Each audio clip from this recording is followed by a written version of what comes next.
I've got what is known as PTSD, and that is post-traumatic stress disorder, which I got during serving in the armed forces and the various tours and things that I went on. My name is Amelia Thorpe and I've been with Nick for 6 months now. Mental health has been a huge part of my life. PTSD specifically, no.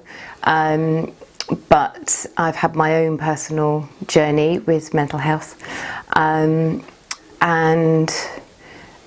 it's been all part of what's made me a huge advocate for mental health awareness and for well-being. I found that he would warn me about things and about certain triggers, and he would express his concerns in terms of the longer term and the bad days, the really bad days. You know, every day's hard, but the particularly bad days, and he was concerned on how I would cope with that and how we would as a relationship cope with that. The graphic things I've seen, the people I've lost and people who have died, has resulted in major trauma for me, emotionally and mentally, which has then led to triggering my PTSD. When you are together and you're dealing with those harder times and moments and days, and how we have been learning how to manage that together, and not forgetting the immense amount of physical pain that he's in because of his spinal injury. Basically the two combined just leaves me in a debilitating situation where I take 20 odd tablets a day just for me to get up and out and about. For me, being with Nick and understanding PTSD is really important to me, and it's not an area that I've particularly previously spent a lot of time understanding, and of course now I'm very invested in knowing more and understanding it more. It's not necessarily that you can understand it, that you can get into the other person's head and rationalise it or think that somehow it's reasonable. It can seem totally unreasonable, but actually that has to be okay.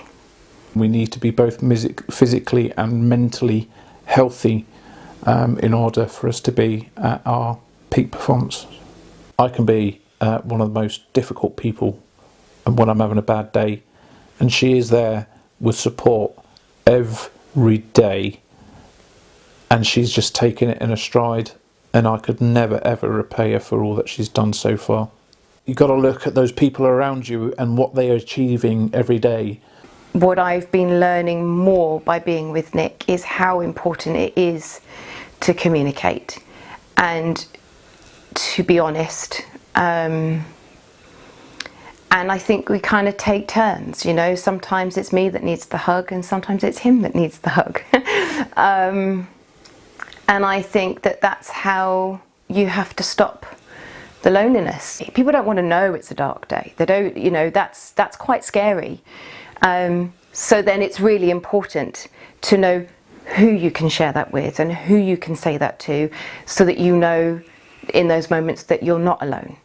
I feel very lucky because I think that Nick and I have that communication where we can share that with each other, and I would encourage all people to find that that network of support where they can have that person or those people or that group where they can say that and be that honest, so that it prevents the loneliness, because that will just compound the mental health otherwise. There is support, but for me, maybe not as much as what there should be.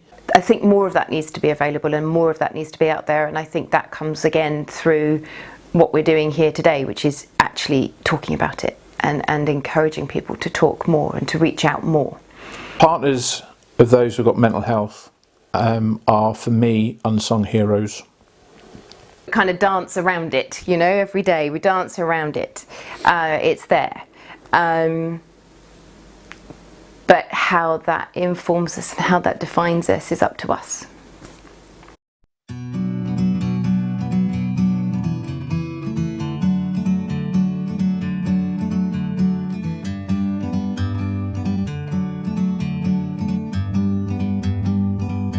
Like a bird on a tree, I'm just sitting here, I got time, it's clear to see.